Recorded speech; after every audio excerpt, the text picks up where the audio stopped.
một miếng, mỗi người một hai. Cái này cũng to, cái này cũng to mà cái này là đi xa quá.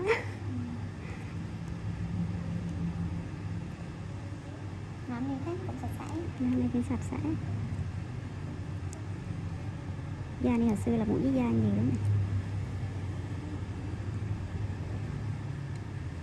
Con bác đây, bà đem bác ậy rồi. Đây ta, bà đi hồi nãy mới đá phim chữ rồi em thấy không? Bác ậy rồi, bác nhõng nhẽo rồi. Xưa không có chịu ăn đồ đó. Để đi hạt rồi.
Đây là một cái cục táo.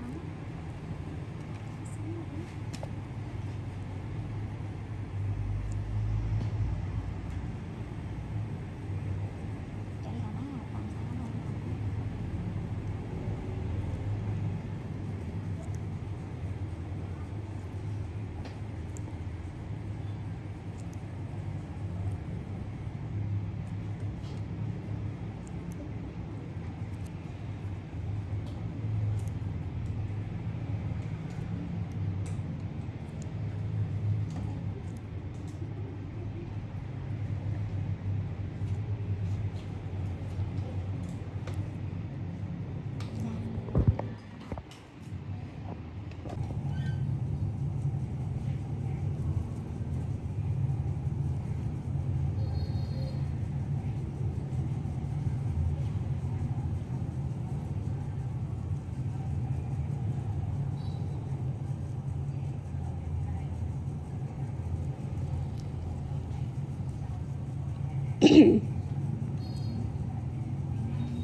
Hôm trước ít thằng Chiến gì ra gì vậy? Dạ không, Chiến nó ít hơn nữa chứ.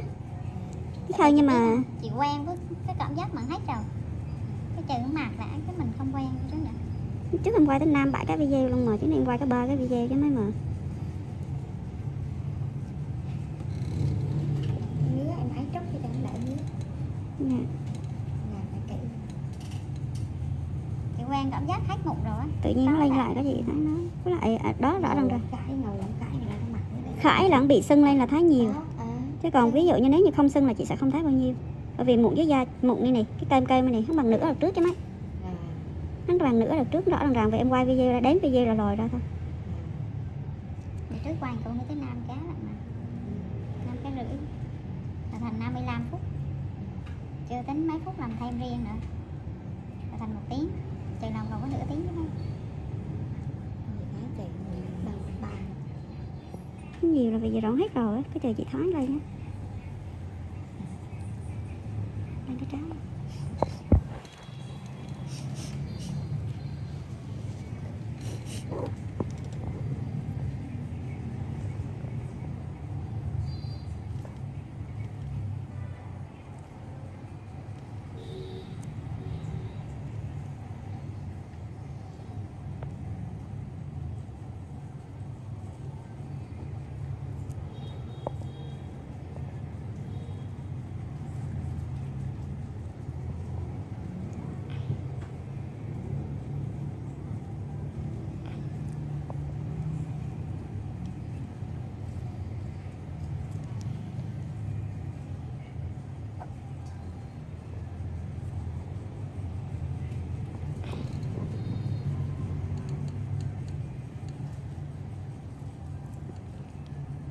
tính là mình đó, mấy người nó dũa mạnh dạn kinh doanh chứ thì tiền từ ngân hàng hết á, tài sản không có gì hết mà nạn quá là kiện ra tòa để cho giỡn nè.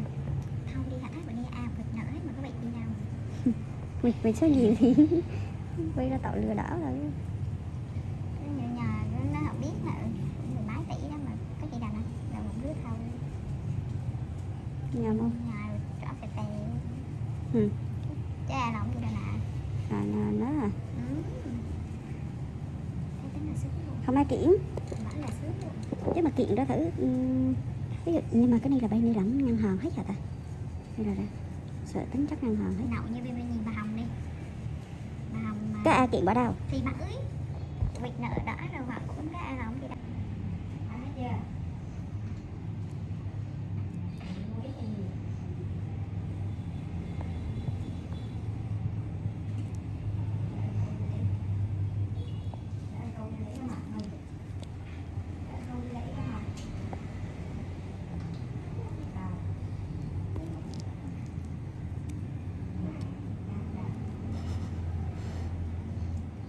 Không dành hồ đâu, mẹ chắc rồi.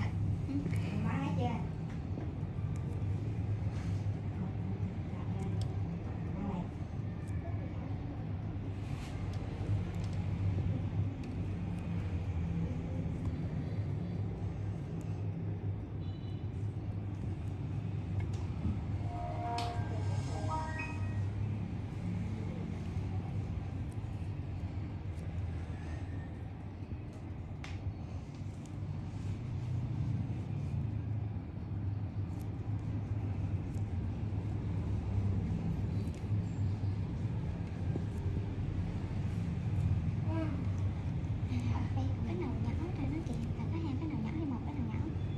Tao bóc về cho nó một cái đó. Một cái con già, một cái con ngắn đúng không? Ừ.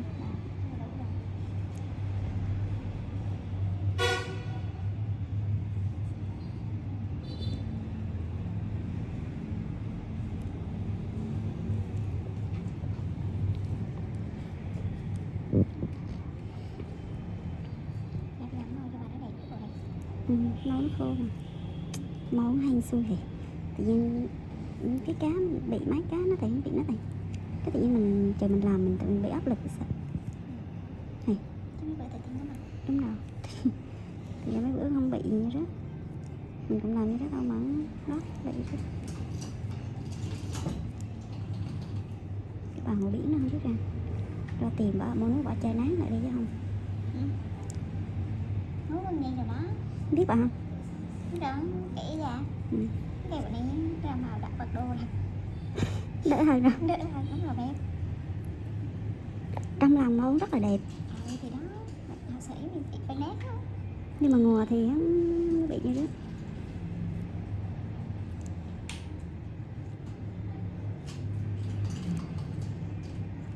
Cái miếng cái nó là do tôi bị chắc là như con mày cũng làm những cái bị sầu tròn cũng không phải thí vậy đó mà có bị gì đâu. Ừ.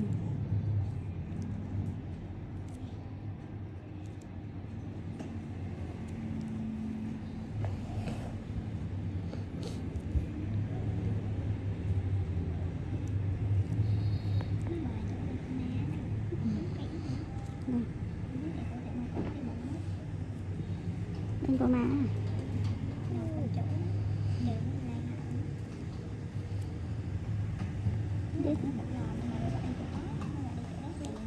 làm rồi.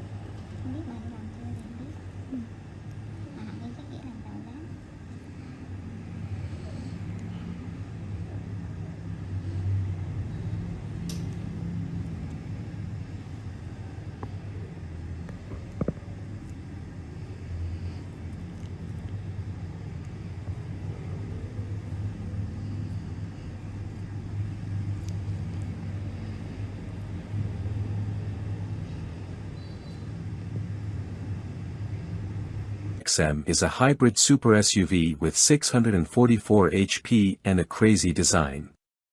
BMW has revealed the new 2023 XM, a performance SUV with a plug-in hybrid powertrain. It features a twin-turbo V8 and an electric motor that combine to produce 644 horsepower and 590 pound-feet of torque. The XM starts at $159,995 and will go on sale in the US in the first quarter of 2023. BMW M is best known for sports sedans like the M3 and M5.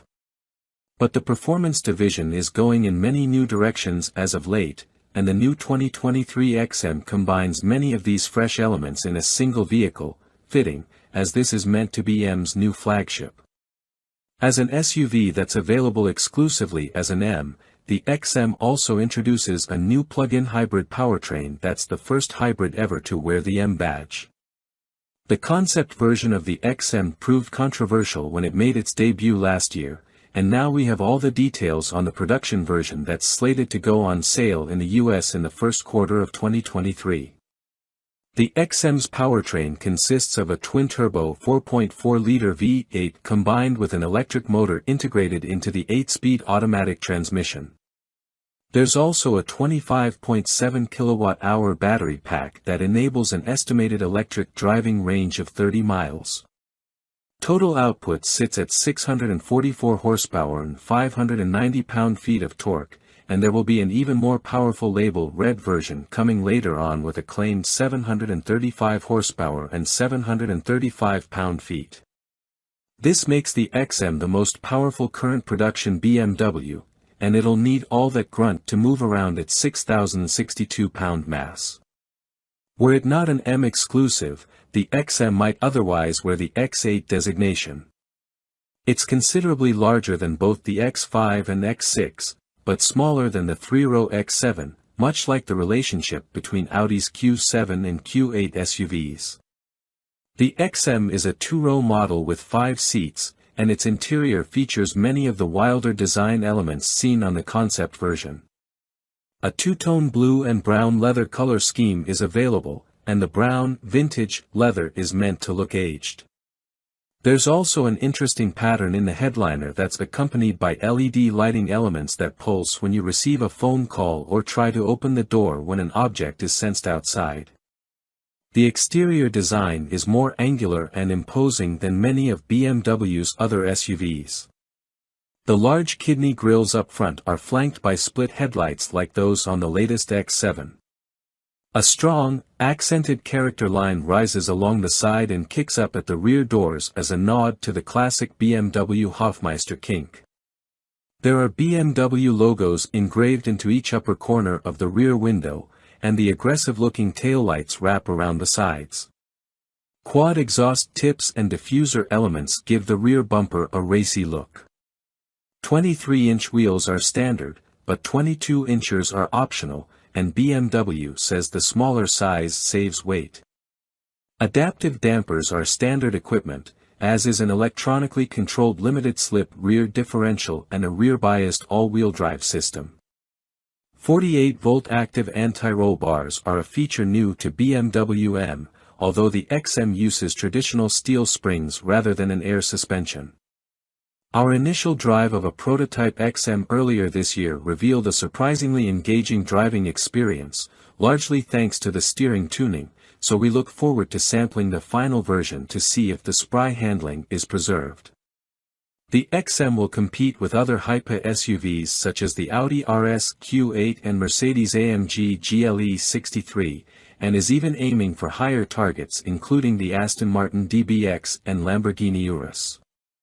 It will start at $159,995, but options should add a considerable sum to that total, and the more powerful Label Red model will carry a sticker price of over $185,000.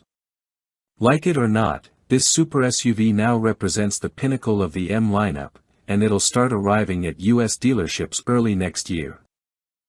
2023 Fisker Ocean has started production, with plans to build 42,000 next year. Initial 2023 Fisker Ocean production commenced today at their carbon-neutral plant in Graz, Austria, with most deliveries slated for next year as production gradually ramps from 300 in Q1 of 2023 to 800 in Q2 to more than 42,000 expected by year's end.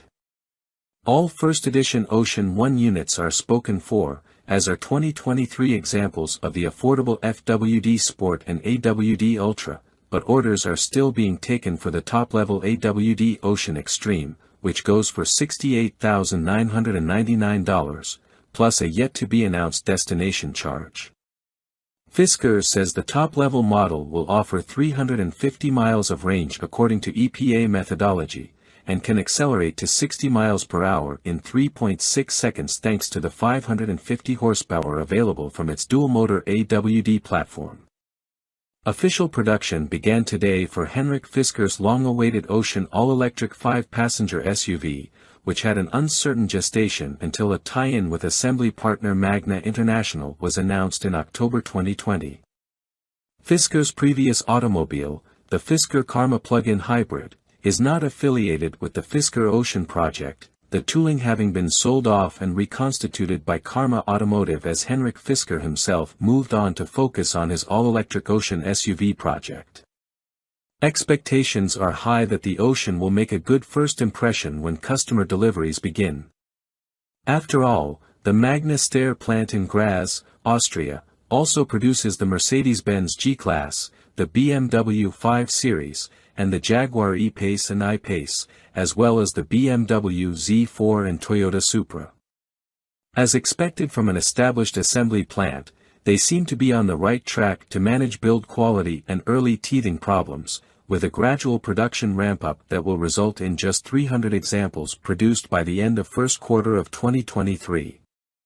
And it's not as though the Ocean's assembly line's switch just got flipped today, as some 95 prototype Ocean vehicles were built as the line came together. Production will increase to 8,000 by the end of next year's second quarter and rise to more than 42,000 by year's end. Compared with the unrelated Volkswagen ID.4, the Ocean SUV is some 5 inches wider and nearly 8 inches longer, both in wheelbase and in an overall sense, but it stands no taller. That gives it a sleek shape that, crucially, also provides increased underfloor space for a larger battery. The capacity of that battery has not yet been announced, but Fisker does report that all-wheel drive vehicles equipped with the larger Hyper Range battery will be good for up to 350 miles according to EPA testing methodology, thanks in part to a rear motor disconnect that comes into play while cruising. At the other extreme, Fisker says that boost mode will unleash as much as 550 horsepower that can accelerate the machine to 60 miles per hour in 3.6 seconds. Details and specs. 2023 Fisker Ocean Prototype. 2023 Fisker Ocean. The front-wheel drive Sport, which is currently sold out for 2023 thanks to its low starting price of $37,499 before destination, will use the smaller Touring Range Pack and deliver 250 miles of range. Its single-motor powertrain makes 275 horsepower and takes the entry-level Ocean to 60 miles per hour in 6.9 seconds. Few interior dimensions have been released apart from headroom, but at 41.1 inches in front and 40.4 inches out back, things do look promising for the relatively low-slung electric crossover, which offers a panoramic glass roof across the board. The tinted glass panels are fixed on the entry-level Sport, sliding on the mid-level Ultra, and supplemented with photovoltaic panels on the Extreme and the First Edition one. With luck, we will be able to evaluate and test an early production model in the first part of 2023. The Ocean has been a long time coming, but Henrik Fisker's tie-up with an established auto assembly outfit appears to be on the cusp of paying off in a very tangible way. Welcome to B&C Car Reviews channel. 2023 Ford F-150 Raptor, our first test, absolutely bonkerballs. In the super truck horsepower war, there's no Han versus Griot style argument to be had. The Ram 1500 TRX shot first. Sure, Ford's F-150 Raptor pickup has been on the hunt for more than a decade, but history has it down as the balanced desert runner. Its power level, 450 horses today, more or less in equilibrium with its dirt-dashing chops. In contrast, the TRX roared onto the scene 2 years ago as a ballsy, 702 horsepower beast with a bad attitude and a mission to rooster tail sand in the face of Ford's wimpy off-road pickup. No more. The 2023 Ford Raptor R is here to fight back with 700 horsepower of its own, and it has its blaster set to kill. Once we took the new Raptor R to the test track, we discovered its aim is pretty damn true. It trips up the TRX in the 0 to 60 miles per hour sprint, clocking an astounding 3.7 second time, thumping our best existing result in the Ram by a significant 0.4 second. No doubt aided by the 6,000-pound Ford weighing an incredible 700 fewer pounds than the Ram. And it feels every bit that quick, charging off the line like a rhino with an ICBM up its rear on the way to a 12.1 second quarter-mile run at 111.8 miles per hour. The TRX's best? 12.7 seconds at 107.3 miles per hour. For further reference, the last non-R Raptor we tested with the 450 horsepower twin-turbo V6 and 37-inch tires checks in at 5.6 seconds to 60 and 14.3 at 94.0 miles per hour through the quarter. Credit the R's absolute brute of an engine, a version of the 5.2-liter supercharged V8 found in the Mustang Shelby GT500, which is appropriately dubbed Predator. Tuned to have a meatier, more truck-friendly torque curve thanks to software tweaks and a smaller supercharger pulley, it delivers its fusillade of power and torque on a whim even on the move, the 10-speed automatic adroitly shuffling between its abundance of ratios. This is a truck that can spin all four of its big blocked off-road tires on pavement as easily as you can turn up the AC. The exhaust has 4 adjustable sound levels that range from basically quiet, "Your neighbors will love you" for widening the time window in which this operates at startup, done via the touch screen, to "Oh my god, I think I just summoned Cthulhu." Really, though, in any of the 3 angriest settings the noise is ragged and deep and glorious and delivered with far less supercharger whine than in the TRX. The Raptor R is blown, but it doesn't really want you to know it's blowing. Also, unlike the Ram TRX, there's a 2-wheel drive mode for even more goofball shenanigans, if you dare. 2WD could be called the squirreliest setting, OBS, albeit if the squirrel in question could powerlift 2,000 pounds and had done time for attempted homicide. We kid, mostly, the Raptor R's chassis is so dialed in and offers enough fidelity that corralling this beast when the rear steps out is easier than you might think. Still, maybe keep it in 4A unless you have plenty of room for error. Should you think Ford Performance just stuck a big ol' motor in the Raptor and 4-wheel peeled into the sunset, don't. The R is a holistically tuned machine that delivers fantastic ride quality on the road without getting floaty, while at the same time serving up outstanding rebound performance and body control when humping over the gnarliest stuff you can find. This is a Raptor through and through, and it feels like the excellent chassis was waiting for this engine. If there's a weak spot in how the 2023 Ford Raptor R drives, it's that the steering is just vague enough, and the steering wheel thick and large enough in diameter, that the truck rarely feels like putty in your hands.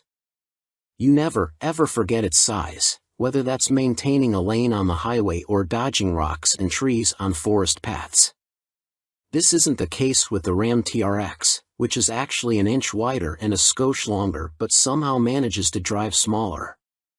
Outside of the V8, the rest of the package is familiar from the Raptor 37, a sort of Raptor R Lite introduced for 2021 as something of a stopgap while Ford readied the 2023 Raptor R's engine. The R and 37 share their larger tires, body add-ons, and pretty much everything else outside of the engine bay. So, the Raptor R has comfy, well-bolstered seats, a relatively high-quality but extremely busy interior, an infotainment system that gets the job done, with some annoying quirks, such as requiring you to spin the tuning knob to get to the direct input for satellite radio stations, and all the various cubbies, bins, and features, the power folding shifter, flip-out console lid table, and rear under-seat storage, for example, that make non-Raptorized F-150s so practical. Downsides? The turning circle is big enough to fit a football field. You might crush a small sedan while parking it, and the 8 pattern in the bedside graphics is corny. Find the 1V and win a prize.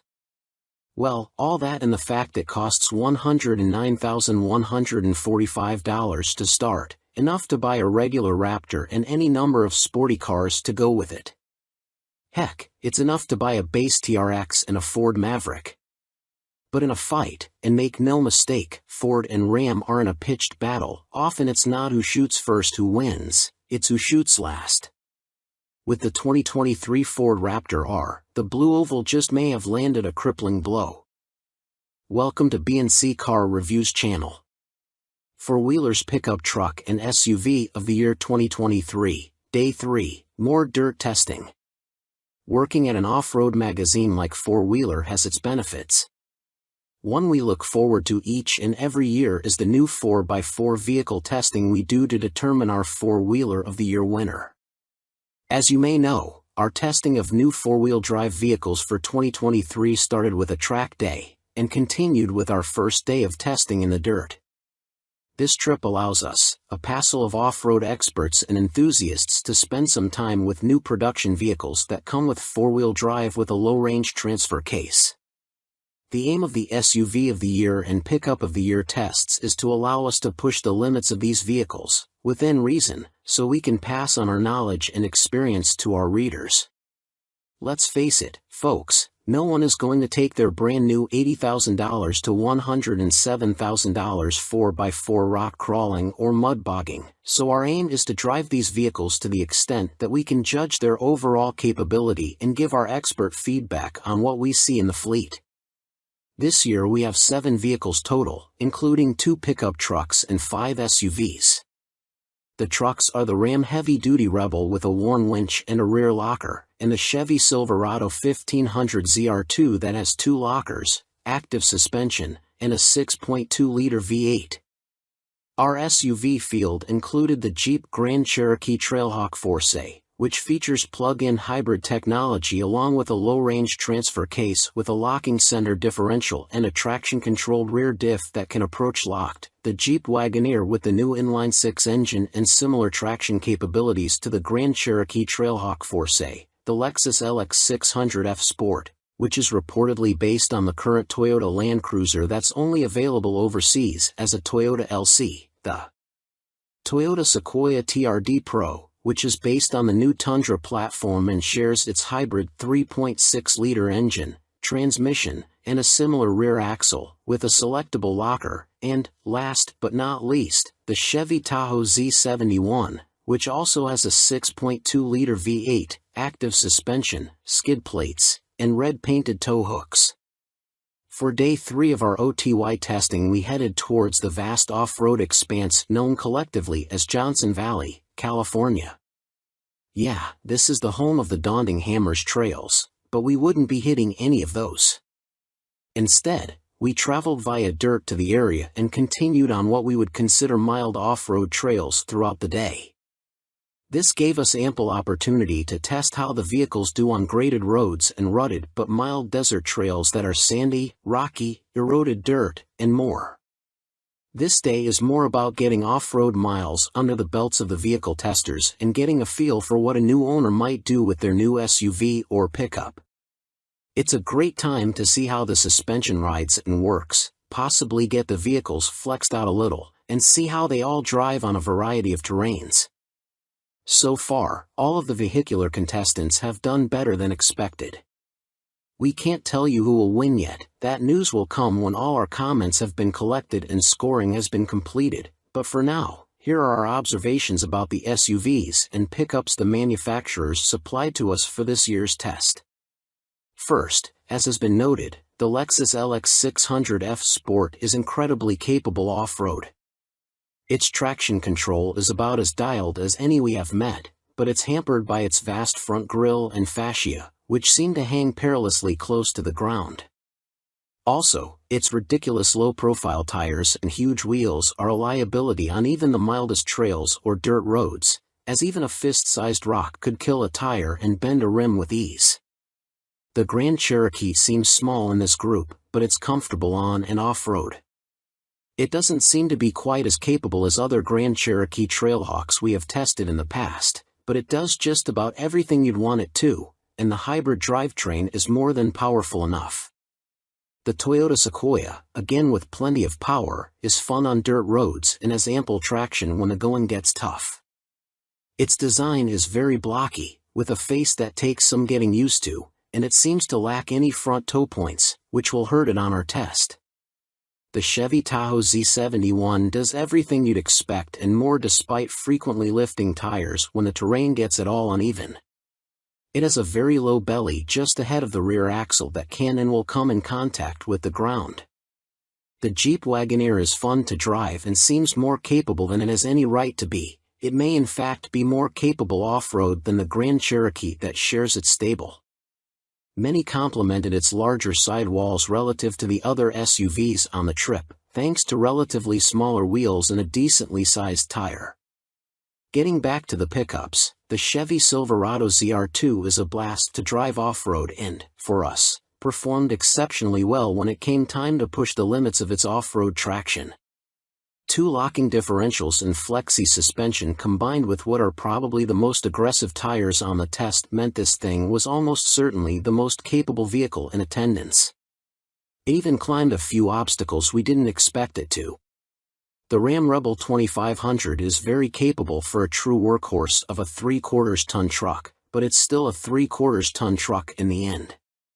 It's not quite as flexible and lacks the front locking differential of the Power Wagon, but it does have a higher payload and towing capacity as a result.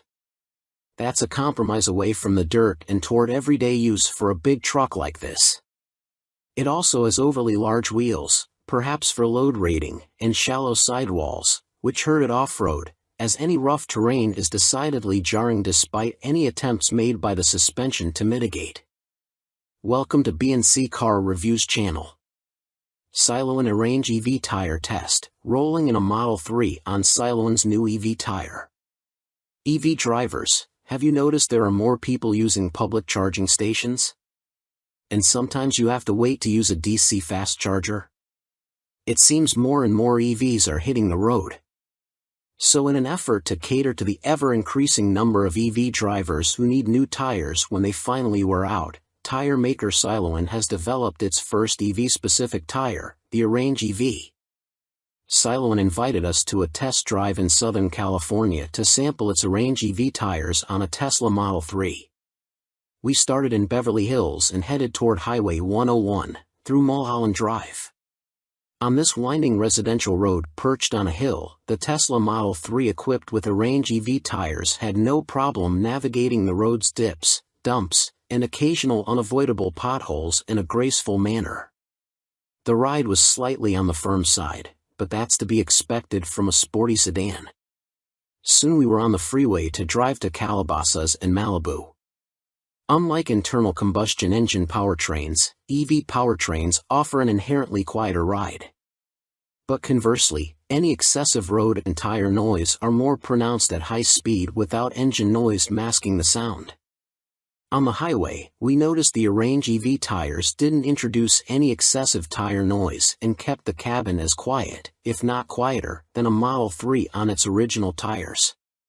Next, we peeled off the highway and drove to Malibu through some twisty roads facing a beautiful view of the coast. Make no mistake, the Arrange EV tires are not high-performance summer tires. But on a long downhill stretch with many tight turns, they behaved very well and offered predictable feedback and handling. They're a good set of all-around, pun intended, all-season tires designed to handle various road conditions. After our test drive, our initial thought was the Arrange EV tire performed in the real world just as well as a Tesla Model 3 on its original tires. Siloan told us it provides all that at a lower cost and that its tires are more efficient. Siloan uses what it calls EcoPoint 3 technology, in which the rubber compounding materials are mixed uniformly under continuous liquid phase conditions. The goal is to produce a tire that retains good traction under various wet and dry conditions while still maintaining a low rolling resistance to further EV range. Another tech feature worth pointing out is the use of Siloan's Silent Tread to help reduce tire noise and cost. As mentioned earlier, road and tire noise can be more pronounced in an EV, so some other EV-specific tires on the market have acoustic foam inside for noise reduction. We asked Siloan whether the Arrange EV tire has the same kind of foam. It told us it tested both with and without foam, and the foam made no noticeable improvement in noise reduction. Also, the addition of foam means the tire is unable to be patched or repaired. Siloan's silent tread sequential pitch tread design allowed the company to ditch the acoustic foam while maintaining excellent quiet performance. It helps reduce manufacturing costs, too. Siloan is certainly stepping into the EV tire market with a compelling product. Siloan claims the Arrange EV tire can deliver 7% more range on a Tesla Model 3 than other EV-specific tires on the market, and that may just be enough for you to skip a crowded charging site one day. Welcome to B&C Car Reviews channel. 2023 Honda Accord vs Toyota Camry, mid-size juggernauts compared on paper. Honda and Toyota have done battle for decades now. Even though the CR-V and RAV4 compact SUVs are manning both brands' front lines in the sales wars these days, the rivalry between the mid-size four-door Accord and venerable Camry is still going strong. Both companies introduced major redesigns for 2018, but while Toyota is still busy tweaking versions of the Camry it debuted 5 years ago, Honda has an all-new 11th generation Accord for 2023. We haven't had the chance to drive them back-to-back yet. Don't worry, that comparison is on the way, so here's how they stack up on paper. Size and interiors. Size is the best reason to consider a mid-size Accord or Camry over their more affordable, smaller Civic and Corolla siblings. But which one actually offers more space? The Honda is marginally bigger in every dimension. Although the vehicle's wheelbases are almost identical, the Accord is a few inches longer overall, plus nearly an inch wider. Those extra inches will likely make it slightly harder to maneuver in tight spaces. That said, the Accord's additional breadth pays off in passenger and cargo volume. Folks riding in the back have 2.8 inches of additional legroom compared to the Toyota, plus the Accord has 11% more trunk space. Sitting in the two back-to-back, the Accord's front seats are more comfortable and its armrests offer additional padding. Climate controls and air vent adjusters feel more premium, too, with the same tactile greatness as the pieces in the latest Civic, CR-V, and HR-V models. While the Accord feels as if it has an extra inch of legroom in the rear, the Camry's back seat is better suited to taller passengers thanks to a slight headroom advantage, power and fuel economy. Yes, the Camry is still using the same base engine it had in 2018, but so is the Accord. Toyota fits its midsize sedan with a naturally aspirated 2.5-liter i4 and Honda equips the Accord with a turbocharged 1.5-liter i4. The Honda is less powerful but more torquey than the Toyota, plus we anticipate it'll be slightly more efficient in the city. Only the Camry is available with AWD, while the Accord remains front-wheel drive only. In a major switch, the Camry could be the better choice for power-hungry enthusiasts. As part of the 2023 update, Honda no longer offers the Accord with its gutsy turbo 2.0-liter i4 option. If you want a gas engine, the 1.5T is your only choice. Toyota still sells a few Camry variants with its 3.5-liter V6, which delivers 301 horsepower and 267 lb-ft of torque, including the convincingly sporty TRD model. Plus, the non-hybrid Toyotas use conventional torque converter automatic transmissions, while every Accord power plant is paired with a continuously variable automatic transmission, CVT, though it is about as good as this type of transmission can be. Accord Hybrid vs. Camry Hybrid. Honda paid more attention to the Accord Hybrid with the 2023 redesign, estimating it will account for around 50% of sales. The new version gets Honda's dual-motor hybrid system producing 204 horsepower and 247 lb-ft. Toyota's Camry Hybrid optimizes a single motor and delivers 208 horsepower. We don't have performance numbers for the Accord yet, but the previous generation model was significantly quicker than an equivalent Camry. But let's be honest, hybrid buyers are more interested in fuel economy. The 2023 Accord Hybrid hasn't yet been evaluated by the EPA. The 2022 model returned an impressive 44-48/41-47 mpg city/highway, and we expect similar numbers from its successor. The Camry Hybrid is rated at a shocking 44-51/47-53 mpg. Technology. This pairing is pretty even on the tech front, looking at entry-level trims, but splurging on a higher-end model exposes a huge difference. In the cases of the Camry LE, SE, and TRD as well as the Accord LX and EX, the automakers fit their sedans with 7.0-inch touchscreen infotainment systems. In both cases, Apple CarPlay and Android Auto are standard. The Camry XLE and XSE upgrade to a 9.0-inch touchscreen, and buyers who opt for the V6 and each higher trim benefit from a 9-speaker JBL premium audio system. Sounds good, until you look at the newer Accord. All variants but the LX and EX work with a 12.3-inch system with wireless Apple CarPlay and Android Auto. In the case of the top-spec Accord Touring, Honda also fits a 12-speaker Bose Premium Sound plus Google integration for voice recognition and navigation. The Touring includes a head-up display, which isn't offered on any Camry, and a digital instrument cluster is standard on all trims. We've also found the Accord system especially crisp and responsive. Safety. Good news, both of these are exceptionally safe midsize sedans. The Camry achieves a 5-star overall safety rating from the NHTSA and a 2022 IIHS Top Safety Pick Plus. Although the Accord hasn't been evaluated, Honda developed the new generation targeting those same accolades. For what it's worth, though, the Camry scores poor in the IIHS updated side test that will join the top safety pick requirements for 2023, and Honda says the Accord will ace it. Both automakers include their collections of driver assist features as standard. Toyota Safety Sense 2.5 Plus is included on all models, which means every Camry has automatic emergency braking, adaptive cruise control, lane keep assist, automatic high beams, and road sign assist. Blind spot monitoring and rear cross-traffic alert are included at higher trims. Welcome to B&C Car Reviews channel. 2023 Honda Civic Type R, a brush with greatness. Honda's history is deeply rooted in internal combustion engines, and as we make the shift toward electrification, the company's most exciting gasoline-only vehicle has just undergone what is likely to be its final redesign.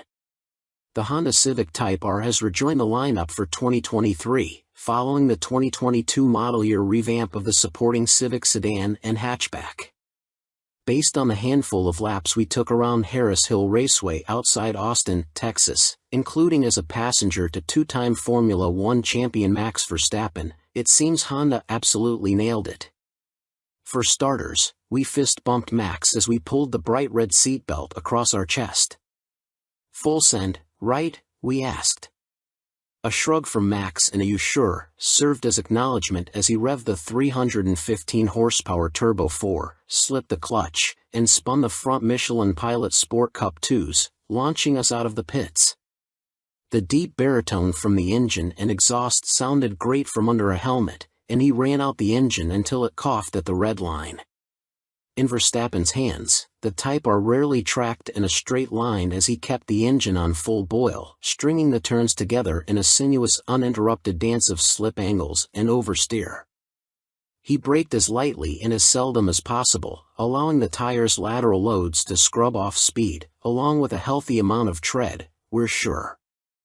Max was well past the Type R's performance envelope as he one-handed the steering wheel with the kind of nonchalance we'd adopt rolling up to the drive-thru window. We're running the course in the counterclockwise direction. Thanks to a significant bump in turn 6, Max launches a few tires off the pavement. The Cup 2s will be optional, with Sport 4S rubber standard, but the Type R stays on target with only a slight steering adjustment from our somewhat bored driver. He said it's better to go full throttle rather than lift off it, over that bump and the ensuing ruts leading toward turn 5. When an F1 champion gives you driving advice, you're wise to take it. After only 2 laps, the fun was over as Max coasted into the pits. It was a brief encounter, yet the afterglow remains days later. Then it was our turn behind the wheel. Sadly, we weren't allowed on the track unsupervised. Instead, we were required to follow behind a pro driver, one who drove with significantly less aggression than Mad Max. We managed to strategically create an interval between the lead car and ours, allowing us to briefly approach the Type R's performance limit. That gave us a taste of its potential but left us jonesing for more. As we venture out of the pits, the clutch has an appropriate amount of effort, and the engagement is as intuitive as it gets. The shift throws aren't as toggle switch short as a Miata's, but the shifter is equally easy and pleasurable to row up and down through the gears. The ratios are well spaced to keep the power on tap, and in plus or drive mode, the instrument cluster displays an F1-style rev indicator across the top to keep you from bouncing off the limiter. We didn't feel a hint of torque steer under hard acceleration, but there is a quick shimmy under threshold braking before the ABS kicks in. It's a strong enough wiggle to keep you on your toes, but not so much as to feel out of sorts or to get you to dial it back. The rev-matched downshifts eliminate the finesse of heel-toeing the pedals since you only need to slam the shifter into gear and dump the clutch. If you're like us and prefer to truly do the work yourself, rev matching can be disabled in the settings menu, and the pedals are placed perfectly for precise footwork. In some of the higher speed bends, there's an initial whisper of understeer, but it's easy to predict and manage with a minuscule lift of the throttle and a nudge of the steering wheel. In slower corners, trail braking all the way to the apex gets the tail to subtly rotate and you can maintain some oversteer once you get back on the gas. No need for those silly artificial drift modes, and the tires surrender grip progressively rather than in an instant. Just as we were becoming one with the Type R, the radio crackled, instructing us to give it a cool-down lap before rolling back to the pits. This brief tease bodes well for the $43,990 Civic Type R's capabilities, and we'll have a more complete picture in the coming weeks. In the meantime, we're left with the satisfaction that despite the latest Civic R's tamer styling, performance is edgier, more reactive, and thoroughly enjoyable. With the disappearance of the Subaru WRX STI and the Mitsubishi Evo, we're glad to see Honda bringing back its hottest of hatchbacks for a glorious victory lap. Welcome to B&C Car Reviews channel. 2023 Honda Civic Type R First Drive, Return of the King. If you ask us, and you did, the last-gen Civic Type R was the undisputed king of sport compact cars. Nothing it competed with drove as well as that car did. That is, understandably, a tough act to follow, but the 2023 Honda Civic Type R has pulled it off. The long, slow drip of information about this car has obviated the need to go deep into technical detail here, so we'll keep it short and sweet. Honda engineers effectively took all the best parts of the old Civic Type R, CTR, improved them by, let's say, 10%, and put them in the new generation Civic body. It wasn't quite as simple as that, but the end result certainly feels like it was. The result is a car that immediately communicates its capabilities to you. You know from the second corner that you can drive this car flat out with no warm-up or familiarization. It's that good. It doesn't even matter how talented a driver you are, because this car can make both an amateur and a pro feel completely confident going all out and finding every last bit of adhesion. Civic Type R, track rat. And, boy, does Honda want you to. Clearly the engineers had to find a way to make this car even more awesome than the old one, and they found it on the track. It's exceedingly obvious that all the improvements made to this car were done in the name of chasing tenths and even hundredths of a second in lap times. Circling Northern California's tricky Sonoma Raceway, better known as Sears Point, the magnitude of lateral grip is just staggering. This is, at its core, a front-drive compact hatchback sedan, a commuter car. The amount of speed it can carry through corners boggles the mind. Fitted with its optional Michelin Pilot Sport Cup 2 tires, the CTR never lets go. the most wiggle you'll get out of it is a tiny little rotation of the rear end on turn end that points you at the apex, or a mild push wide at the exit if you're completely ham-fisted with the throttle. Otherwise, the car just grips and grips and grips. It never breaks loose or snaps. It honestly feels like the only way the Civic Type R can get sideways is if you went off the track. You need a low grip surface to break the stranglehold these tires have on the ground, and even then you get the impression it wouldn't be that dramatic an event. The only time you're confronted with issues of grip is when exiting low-speed corners. The limited slip front differential does excellent work putting the power down, but beyond that it's your responsibility to set up for the corner correctly. Get it right and the car pulls away hard, but apex too early and get on the power too soon and it'll gently push wide, which can be easily corrected by backing off the throttle and promising to get it right on the next lap. Street sports. It's not much different on the streets, even with the standard Michelin Pilot Sport 4S tires installed. The CTR just makes it easy to drive fast. You get the innate impression you'd have to drive like an absolute tool to wreck this car. Bumps? No problem. Bumps in the middle of a high-speed corner? Also no problem. Small jump that you totally didn't see coming because you were going so fast? Again, zero issues. It just grips. Thank goodness, because if it didn't, we'd be writing a much different review. As it is, the tires make up for the CTR's one deficit, overly stiff dampers. Obviously tuned for glass-smooth racetracks, in anything but comfort mode they're just too stiff for the street. In full-strength plus or mode, the car pogos over bumps like the old Ford Focus RS. There's so much vertical movement taller drivers need to watch their heads. It's the one area where this car went backwards, generation to generation.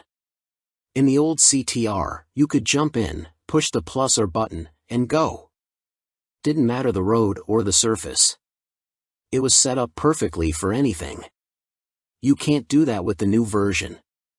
You need to go into the infotainment system, find the vehicle settings menu, then the driver assistance menu, then customize the individual drive mode. That way, you can put the engine in plus or mode and the dampers in comfort, and maybe the steering in comfort, too, since like too many cars it gets needlessly heavy in sportier modes. While you're in there, scroll to the bottom of the driver assistance menu and turn off the automatic rev matching feature for the 6-speed manual transmission.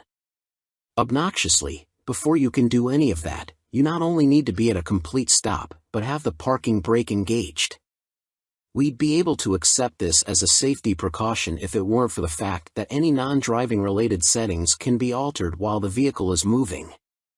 You can literally reset the infotainment system to the factory defaults while moving, but you can't turn off the rev match feature unless the parking brake is on.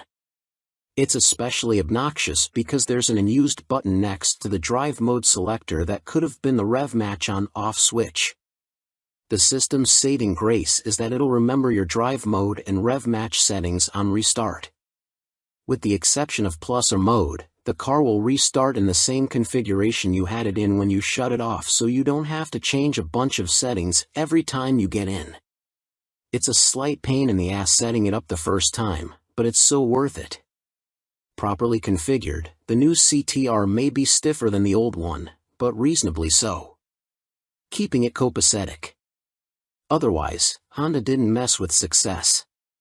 Yes, the engine makes slightly more power than before, 315 horsepower now, an increase of 9, but it's more of an optimized tune than any revolutionary update. Power still builds progressively with revs, the engine feeling stronger and stronger as you climb toward redline. If you experience turbo lag, it's because you're in the wrong gear and you let the revs drop too low. Drive it like you mean it and you'll never be disappointed. Honda engineers correctly ascertained the old CTR didn't need more power to be better, and focused on the power curve instead, because, really, with front-wheel drive, you're just going to be battling torque, steer and traction if you simply keep adding power to pump up the spec sheet. The CTR would be significantly worse if it were significantly more powerful. Similarly, they didn't waste any time trying to make the shifter any better. When you're neck and neck with Porsche for the best manual shifters on the market, what's there to work on? The new CTR's shifter, transmission, and pedal spacing are exactly as perfect as were the old cars. Same for the brakes. Just looking at them, you might wonder if Honda shouldn't have gone a bit bigger and filled out the wheels, but after driving the thing you can only conclude the additional unsprung weight wasn't worth it. The CTR is a light car and can carry so much cornering speed that you don't need a ton of braking power to get it hauled down for slow bends, and the cooling is so good the brakes don't need to be huge to shed enough heat before the next braking zone. There's a lot of that old Lotus philosophy at work here: make the car lighter and you won't need to overcompensate with power or brakes to deliver magic. And yet it's so much more. Don't let what we've said thus far convince you Honda didn't improve the breed, though. The underlying structure is new and it lends the car a new shape. Popular as the old CTR was, there was often a yes, but appended to opinions, which always centered around the somewhat juvenile styling. Subtle it wasn't. This car, for better or worse, is far more mature and restrained stylistically, so much so that the big rear wing looks almost like a Pep Boys special and not something designed in an OEM wind tunnel. Regardless of what you think of the outside, the inside is a resounding success. The new Civic's interior is a vast improvement on the old models, especially the dashboard. Pairing it with the previous CTR's fantastic seats is a winning combination. Retaining hatchback practicality, though it's more of a four-door coupe now, means there's still a ton of cargo room for everything from luggage to spare wheels and tires when you head off to track events.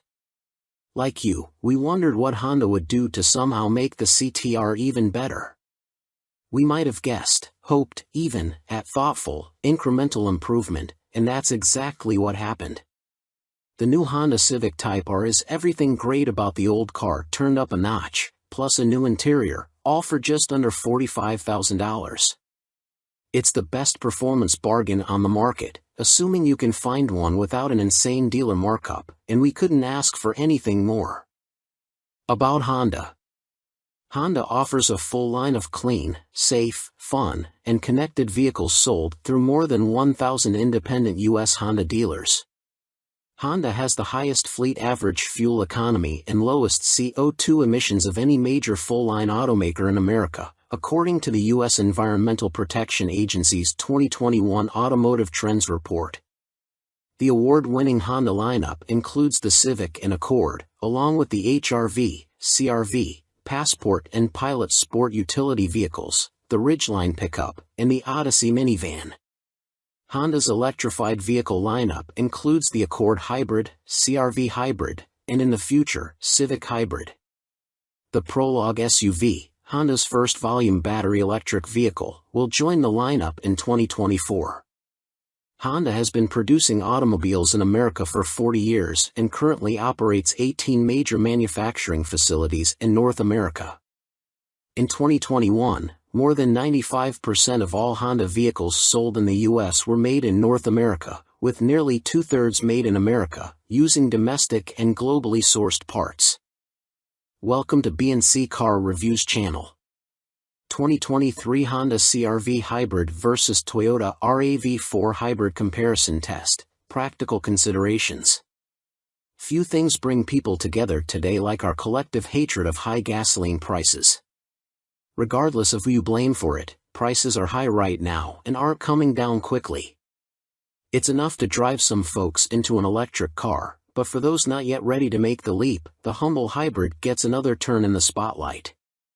This time, though, we're not only talking about egg-shaped cars like the Prius and others. Instead, we're looking at heart-of-the-market vehicles like the 2023 Honda CR-V Hybrid and the 2023 Toyota RAV4 Hybrid. Participation trophies? Here at Motor Trend, we don't do ties. We put our noses to the grindstone until one vehicle wins our latest comparison test. Sometimes this makes our lives a lot harder. This is one of those times. Both the 2023 Honda CR-V Hybrid and 2023 Toyota RAV4 Hybrid are excellent buys, and you'll be happy with either one. They have far more in common than they have differences, and in the end, our decision came down to critical numbers, price and fuel economy. Only one could win, though, so follow along to see how we got there. Different styles, same results. Be it how they look or how they drive, the 2023 Honda CR-V Hybrid and 2023 Toyota RAV4 Hybrid have different styles and different swagger, but the end result is effectively the same. Indeed, they may have been developed by different companies, but they're two sides of the same coin. When we look at these compact SUVs, we see distinct personalities doing the same job. To our eye, the Honda's design language inside and out is a bit more sophisticated and premium, and it drives that way, too. The Toyota looks a bit more rugged and adventure-ready, and that's how it drives. Neither is prettier or better driving than the other. From the driver's seat, the 2023 Honda CR-V Hybrid is a bit quieter inside than the 2023 Toyota RAV4 Hybrid, but both are excellent. The Honda handles slightly better, but each is pleasantly sporty for a workaday family SUV. The Honda's drivetrain is quieter than the Toyota's under hard acceleration, but they're both equally smooth and refined. Each likewise has good brake pedal feel that completely masks the transition between regenerative braking and mechanical braking. We do appreciate the Honda's B-Drive mode, which amps up the regenerative braking and comes in handy when going down hills. Offsetting technical advantages. Unsurprisingly for direct competitors, the Honda CR-V and Toyota RAV4 hybrids offer most of the same tech features. Each, though, has at least one distinct feature, and each does something better than the other. Both, for example, have adaptive cruise control and lane keeping systems. Honda's is the more sophisticated package, able to hold the vehicle centered in the lane, whereas Toyota's only prevents the SUV from drifting over the lines. Law requires backup cameras these days, but they aren't all created equal. Honda has a simple rear-view camera for reversing, and it works well enough. Toyota, meanwhile, offers a 360-degree view by stitching 4 camera images together, making the vehicle itself invisible on the screen. If you run over something while the Toyota's cameras are on, it's because you aren't paying attention. Each SUV also carries its maker's latest infotainment software, and it's another case of give and take. Toyota's new system looks far more contemporary and is pretty straightforward to use. Honda's offers a lot more customization, but the learning curve is steeper and the look isn't as up to the minute. The CR-V and RAV4 both also come with power tailgates at this price point, but where the Honda requires you to reach for a specific button to close it, the Toyota requires only a gentle tug anywhere on the gate to bring it down. It's a minor convenience, but one we'd like to see on more vehicles. Welcome to B&C Car Reviews channel. 2023 Honda Pilot trades minivan vibes for a brawnier guise. The 2023 Honda Pilot has been redesigned with a more rugged look, a roomier interior, and increased capability. The Pilot also has a new powertrain, a redesigned 285 horsepower 3.5-liter V6 and a 10-speed automatic transmission. The Trail Sport trim makes the Pilot truly capable off-road thanks to all-terrain tires, steel skid plates, and a lifted suspension. Ever since the original Honda Pilot debuted back in 2003, it has basically been a minivan dressed up as a 3-row midsize SUV. However, its shared bloodline with the sliding door-toting Honda Odyssey wasn't outwardly obvious until the outgoing third generation. That's when the Pilot showed its true colors, with a bulbous shape and bland bodywork that deviated from its boxier predecessors. That's also one reason it failed to stand out in a competitive segment full of more interesting alternatives. Well, Honda has flipped the script, with the new 4th-generation 2023 Pilot getting bigger, brawnier, and better at doing off-road stuff. Let's start with the obvious. The 2023 Honda Pilot no longer looks like a lifted minivan. Along with being a lot squarer than before, it has an upright front end and front roof pillars that sit farther back, giving it a longer dash-to-axle ratio.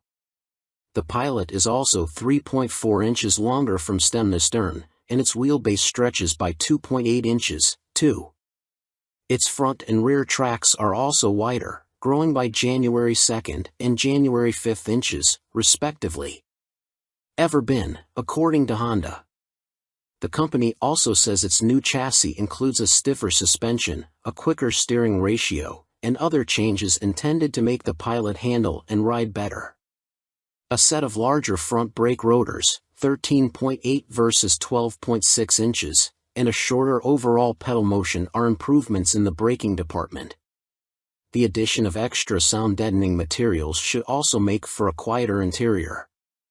It would have been easy for Honda to take the 280 horsepower SOHC 3.5-liter V6 and 9-speed automatic transmission from the outgoing Pilot and plug it into the new one. Instead, the automaker completely redesigned its venerable engine, keeping the same displacement but making myriad improvements. In a nutshell, the new DOHC V6 has better packaging. While the 3.5-liter makes the same 262 pound-feet of torque, horsepower rises to 285.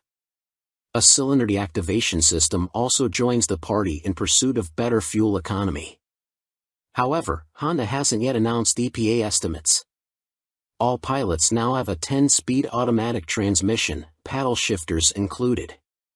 The 2023 Pilot won't be the first with a Trail Sport badge trim, it'll just be the first one where it actually means something. That's because, unlike the glorified appearance package that came before, the new Trail Sport model is truly capable on most trails, as we learned during a prototype drive. Equipped with all-terrain tires and steel skid plates, the off-road-oriented Pilot can go places its predecessors couldn't. Adding to its capabilities are a 1-inch lift that increases ground clearance and provides better angles front and back for clearing obstacles. The Trail Sport's suspension has also been revised to do more than regular models. What if it gets a flat? There's a full-size spare tire. What if it gets stuck? There are sturdy tow hooks built into the front bash plate and one on the standard trailer hitch. To help the Trail Sport avoid getting stuck, Honda fits it with a specially calibrated all-wheel drive system. We won't get too complicated, but when the trail drive mode is activated, the setup effectively manages traction to the appropriate wheels.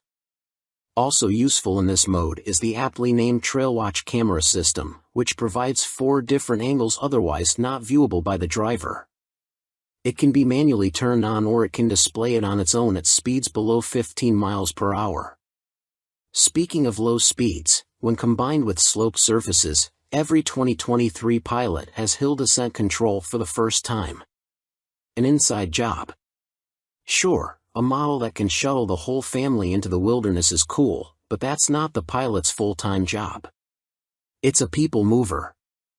And moving said people is much easier when the space inside is big and comfortable. Well, Honda says the second row has an extra 2.4 inches of legroom and the third row adds a ½ inch of leg space.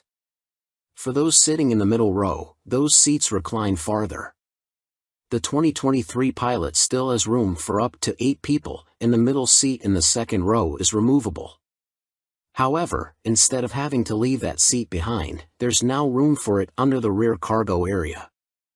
The latter is also bigger than ever, measuring 22 cubic feet behind the third row and a massive 114 cubes with the second and third rows stowed. Honda improves small item storage, too, with the return of a useful parcel shelf built into the dashboard. No one should have a problem finding a cup holder either, as the Pilot has up to 14 of them. Overall, the inside of the new Pilot looks ritzier. The materials appear to be more upscale, and the design is undeniably more mature. The standard gauge cluster is part digital, part analog, as seen in other Honda models. Those who opt for the top-of-the-line Elite trim exclusively get a 10.2-inch digital cluster and a head-up display. Apart from the base-level Sport, which features a 7.0-inch touchscreen, every Pilot has a 9.0-inch touchscreen infotainment system with wireless Apple CarPlay and Android Auto. Availability and pricing. Honda hasn't yet told us how much it'll charge for the 2023 Pilot, which will be offered in Sport, EXL, Trail Sport, Touring, and Elite trim levels. The previous generation ended with starting prices between about $39,000 and $53,000, and we expect to see those costs rise by a couple $1,000s across the board. We'll likely know the exact MSRPs before the new Pilot goes on sale in December. More 2023 Hyundai Ioniq 6 specs are out, including big range estimate. Hyundai has released more U.S. details about the 2023 Ioniq 6 electric sedan. The automaker claims a range of 340 miles for the U.S. version, although this isn't yet an official EPA estimate. The Ioniq 6 will go on sale in America in spring 2023, and pricing is not yet announced. Hyundai showed the new 2023 Ioniq 6 at last week's LA Auto Show and announced a few more enticing details about the US version of this electric sedan. The biggest deal is the claimed 340-mile range for the single-motor version, which beats its Ioniq 5 sibling by a considerate amount. That model is rated at up to 303 miles. A 77.4 kilowatt-hour battery pack is standard on the Ioniq 6, and the version with the longest range is the 225 horsepower single-motor rear-wheel drive configuration. The optional 320 horsepower dual-motor all-wheel drive setup drops the estimated range to 310 miles. The Ioniq 6 rides on the same eGMP platform as other Hyundai and Kia EV models, but its low 0.22 drag coefficient helps its efficiency and thus its estimated range. Hyundai says it is still waiting for full EPA certification, but these estimates are US-specific, so the final numbers aren't likely to vary much. We look forward to testing the Ioniq 6 on our 75 miles per hour highway range test to see what it can do in the real world. We don't yet know trim levels or pricing details on the Ioniq 6, as those should come closer to its US on-sale date in spring 2023. But Hyundai did release the colors options that will be available. For the exterior, the choices include a matte finish gravity gold, onyx black pearl, serenity white pearl, curated silver metallic, transmission blue pearl, ultimate red metallic, and digital green pearl. For the interior, the three options include black, gray, and a two-tone dark green and gray combo. Welcome to B&C Car Reviews channel. 2023 Jeep Compass gets a new Turbo 4 with nearly 100 more horsepower. The Jeep Compass will get a new engine for 2023. A turbocharged 2.0-liter inline-4 to replace the old 2.4-liter four-cylinder. It makes 270 horsepower and 295 pound-feet of torque, a big boost compared with the old engine's 177 horsepower. The 2023 Compass starts at $31,590 for the Sport and ranges up to $40,340 for the high altitude. Jeep is preparing to bump the Compass SUV's power output with a new engine for 2023. According to a document we found on the EPA's website, the 2023 Compass will have the same 270 horsepower turbocharged 2.0-liter inline-4 found in the upcoming 2023 Dodge Hornet. This engine was also slated to be in the Alfa Romeo Tonale, but now that model will reportedly be offered only with a plug-in hybrid setup in the US. The 2.0 liters 270 horsepower and 295 pound-feet of torque are a huge bump over the Compass' previous engine, a naturally aspirated 2.4-liter inline-4 with 177 horsepower and 172 pound-feet of torque. An 8-speed automatic transmission is standard, and the previous front-wheel drive model has been dropped. Pricing for the 2023 Compass starts at $31,590, which is just $1,210 more than the equivalent 2022 model. Not a bad deal considering the new powertrain. The off-road-oriented Trailhawk model starts at $37,340, and the loaded high altitude is $40,340. Jeep has yet to release official details about the 2023 Compass, so we don't know if there are any other significant changes in store. It did receive a facelift for 2022 that included refreshed styling and a new infotainment screen. We've reached out to Jeep for comment and will update this post as more info becomes available.